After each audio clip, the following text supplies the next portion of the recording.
नमस्कार, आप देख रहे हैं जी बिजनेस। मैं हूं स्वाति रैना। अब आप ज्यादा सुरक्षित कार में सफर करेंगे। दरअसल सरकार बैक गियर में गाड़ी चलने से बचाव के लिए कदम उठाने जा रही है।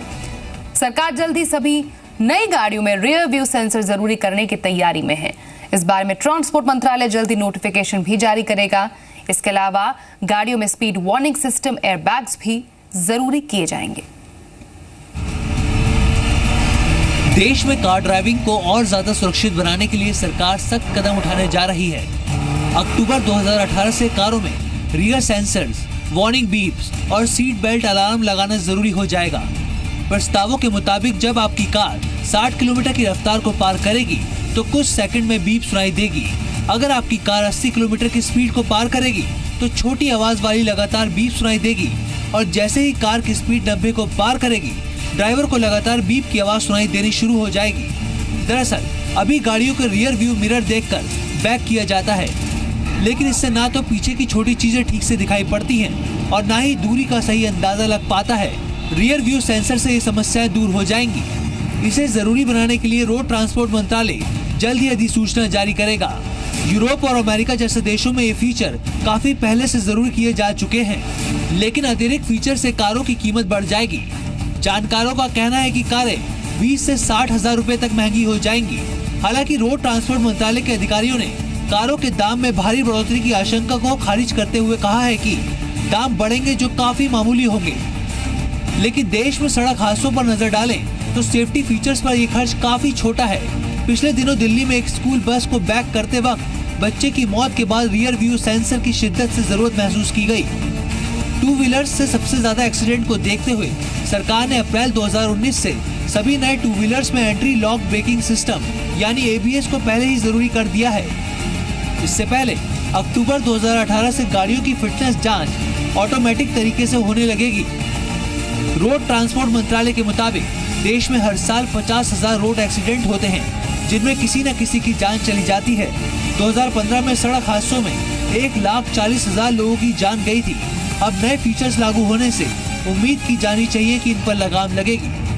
ब्यूरो रिपोर्ट, जी मीडिया। हर साल लाखों कार एक्सीडेंट होते हैं जिसमें लोगों की जान जाती है, कई लोग अपने हाथ पैर गंवा देते। तो आखिरकार क्यों जरूरी है ये नियम?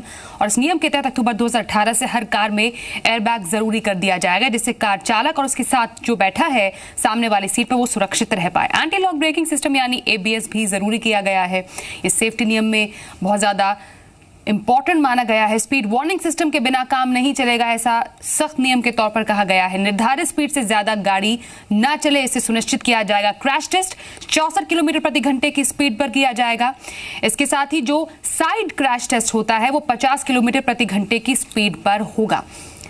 कार सेफ्टी नियम के तहत कुछ और जो बदलाव है उसके तहत कारों के फ्रंट डिजाइन में थोड़ा बहुत चेंज जरूर करना होगा, जिससे जो इंपैक्ट होगा उससे कम ड्राइवर को क्षति पहुंचे, और ये आने वाली गाड़ियों में जरूर किया जाएगा। तो सेफ्टी में कहीं पर चूक भी ना हो, इसके लिए स्टार रेटिंग देने के लिए एनकैप बनाया जाएगा। एनकैप ये रेटिंग जो होगा इन सभी कार्स को देगा, और जो रेटिंग होगी वो 0 से 5 की स्टार रेटिंग दी जाएगी, जो सुरक्षा मानकों के लिहाज से ही होगी। इस पैरामीटर को पूरा करना बेहद जरूरी होगा। कारों के माइलेज के आधार पर भी रेटिंग सिस्टम दिया जाएगा, और यह भी 0 से 5 रेटिंग सिस्टम होगा। साथ ही भारत में बिकने वाली जो कारें हैं उनके सुरक्षा मानक बिल्कुल इंटरनेशनल स्टैंडर्ड के होने चाहिए। ये बात पक्का करने की कोशिश जरूर की जाएगी। लेकिन इन सब से क्या होगा, जो बेसिक मॉडल की कीमत है उसमें 10% तक का इजाफा शायद हो सकता है, क्योंकि जो मैन्युफैक्चरिंग कॉस्ट होगी ये सब किट लगाने में हो सकता है इससे थोड़ा बहुत बढ़ जाए। मेरे सहयोगी नंद कुमार नायर इस वक्त मेरे साथ स्टूडियो में मौजूद है। कुछ नए नियमों की यहाँ पर बात हो रही है, लेकिन जो ये तमाम सेफ्टी मेजर्स की जो बात हो रही है, आपको लगता है वाकई इससे एक्सीडेंट जो मेनली कहा जा रहा है एक्सीडेंट रोकने में कामयाबी मिल पाएगी?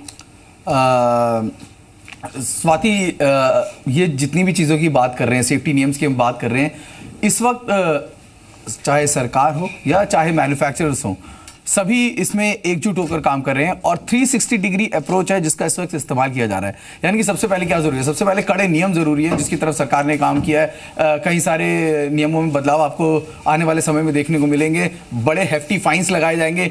उसके बाद क्या, उसके बाद गाड़ियों को और मजबूत किया जाना चाहिए। उसके लिए क्रैश टेस्ट जैसे नॉर्म्स हैं जो कि 2018 तक आपको नजर आएंगे। फैसिलिटीज इंडिया में तैयार हो चुकी है जहां पर मैंडेटरी हो जाएगा क्रैश टेस्ट पास करना, यानी कि गाड़ियों को मजबूत बनाने की कोशिश। तीसरा क्या किया जाए, कुछ ऐसे फीचर्स इस्तेमाल किए जाए छोटे छोटे या बड़े जो भी हैं, जिससे कि pedestrian as well as driver की सेफ्टी को और ज्यादा पुख्ता किया जाए। ड्राइवर की सुरक्षा को पुख्ता करने के लिए एयरबैग्स, एबीएस, ये चीजें जो कि इस्तेमाल की जाएंगी। अब पेडेस्ट्रियन की सेफ्टी के लिए क्या किया जा सके, एक नियमों का पालन, दूसरा फीचर्स का इस्तेमाल, और उस फीचर्स के इस्तेमाल को आगे बढ़ाने की कोशिश की जा रही है रिवर्स पार्किंग सेंसर्स की मदद से या फिर रिवर्स कैमरा की मदद से। ज्यादातर जितनी भी गाड़ियां हैं जो कि आजकल बन रही हैं, टेक्नोलॉजी बहुत तेजी से बढ़ रही है, आप जानती हैं, उनमें ये इस्तेमाल होता है। लेकिन कॉस्ट के चक्कर में कुछ जो छोटे सेगमेंट की गाड़ियां हैं, एंट्री लेवल गाड़ियां हैं, और उसमें भी जो बेस वेरिएंट्स हैं, उसमें पार्किंग सेंसर का इस्तेमाल नहीं किया जाता है। तो कोशिश ये है कि आने वाले समय में, क्योंकि हर चीज के लिए मैन्युफैक्चरर्स ये कहते हैं कि सरकारी नियमों के तहत जो भी कुछ है हम वो कर रहे हैं, और शायद यही वजह है कि इन चीजों के लिए भी आगे नियमों की जरूरत पड़ रही है। उम्मीद करते हैं कि इन चीजों के लिए नियमों की जरूरत ना पड़े, क्योंकि टेक्नोलॉजी बहुत तेजी से बढ़ रही है, बट पेडेस्ट्रियन की सेफ्टी हो सकती है। Absolutely. ये जो सेंसर है, ये काम करने का तरीका बहुत आसान है और बहुत सस्ते सेंसर है। जो कीमत की हम बात कर रहे थे, कीमत बढ़ाने की जरूरत नहीं पड़ेगी, क्योंकि बहुत ज्यादा बदलाव नहीं आएगा। ये सेंसर बहुत सस्ते होते हैं, आफ्टर मार्केट में 1,500 से 2,000 के बीच में मिल जाते हैं, और मैन्युफैक्चरर अगर खुद वेंडर्स के थ्रू लगवाएंगे तो उसको और सस्ता करके कॉस्ट में एडजस्ट करना ग्राहक तो खुद भी रियर व्यू सेंसर्स लगा देते होंगे, सो दैट उनको खुद अपनी अवेयरनेस के चलते ही बैक करने में परेशानी ना हो और ऐसा किसी भी तरीके का एक्सीडेंट ना हो। लेकिन आने वाले टाइम में, जिसकी नंद आप भी बात कर रहे हैं और सरकार ये कह रही है, आने वाला समय कब है? अक्टूबर 2018। बिल्कुल 2016 है ये, और 2 साल का और इंतजार। ये जिन तमाम मेजर्स की बात है, anti lock braking system, speed warning system, crash test, side crash test, front design में बदलाव, इसके लिए 2 साल का वक्त की जरूरत पड़ रही है अभी। बहुत सही बात कही है आपने। कई चीज़ों के लिए समय लगेगा, क्योंकि जो पूरा व्हीकल मैन्युफैक्चरिंग का प्रोसेस होता है, उसके जो पूरी तैयारी की जाती है उसमें टाइम लगता है। तो उस हिसाब से एबीएस, एयरबैग्स या जो बड़े सेफ्टी फीचर्स की आप बात करें, गाड़ियों के डिज़ाइन में बदलाव की, क्रैश टेस्ट में पास होने की बात करें, समझ में आता है, उसके लिए समय चाहिए। लेकिन ये जो छोटी छोटी चीज़ें, इनके लिए समय की जरूरत नहीं है। इनके लिए कागजी कार्यवाही ना करते हुए सीधे सीधे नियमों को लागू कर दिया जाए तो वो शायद ज्यादा बेहतर होगा। टेक्नोलॉजी कहां से कहां पहुंच गई, आपको लगता नहीं 2 साल में इसमें से कई टेक्नोलॉजी रिडंडेंट हो जाएगी और काम नहीं आएगी? ऐसा भी हो सकता है तब तक कुछ नई टेक्नोलॉजी आ जाए, फिर उसको और लागू करने में और 2 साल लग जाएंगे। कंप्लीटली एग्री, क्योंकि हम खुद जी मीडिया पे कई बार बात कर चुके हैं कि जो आने वाला समय है वो इलेक्ट्रिफिकेशन का है, आने वाला जो समय है वो ऑटोनॉमस टेक्नोलॉजी का है।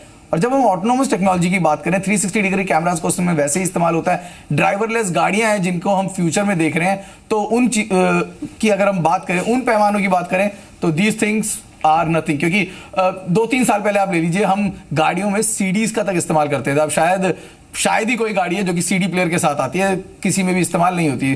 तो काफी सारी चीजें हैं जो बहुत जल्द आउट हो जाती हैं, और उस लिहाज से ये भी बहुत दूर की कौड़ी है। पर बहरहाल जो सुरक्षा मानकों के मेजर्स की बात करें, वो आपके और हमारी सुरक्षा के लिए किए गए हैं, और गाड़ियों में जो कुछ बदलाव करने की बात हो रही है, हालांकि समय काफी लंबा है इसके लिए, तब तक जब तक आपको एक्चुअली ये बदलाव देखने को मिलेंगे नई गाड़ियों में।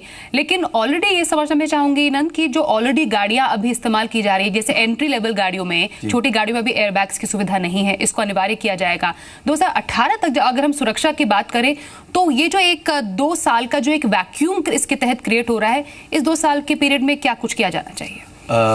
एक छोटा सा बात बताना चाहूंगा कि ये जो एयरबैग्स की हम बात करें, ज्यादातर सभी गाड़ियों में, चाहे वो सबसे कम कीमत वाली एंट्री लेवल गाड़ी ऑल्टो हो या फिर रेडिगो हो या फिर इओन हो, इन सब में एयरबैग्स की सुविधा अवेलेबल है।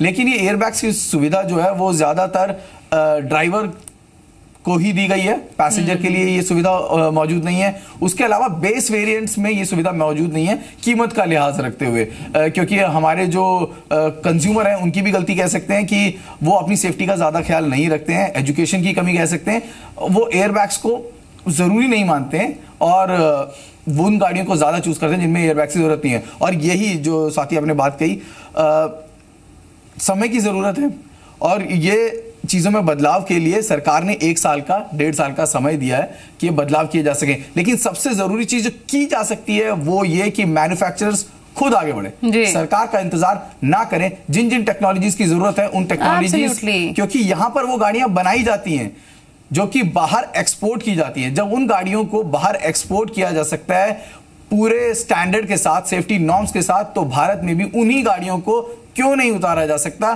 थोड़ा बहुत सेफ्टी को कंसिडर करके, कीमतों पे थोड़ी सी मार खा के। लेकिन 1.5 साल के बाद जो गाड़ियां अभी सड़कों पर चल रही जिनमें तमाम सेफ्टी मेजर्स नहीं, उनका क्या होगा? जिनमें तमाम सेफ्टी मेजर्स नहीं है उन गाड़ियों को चलने की इजाजत नहीं मिलेगी।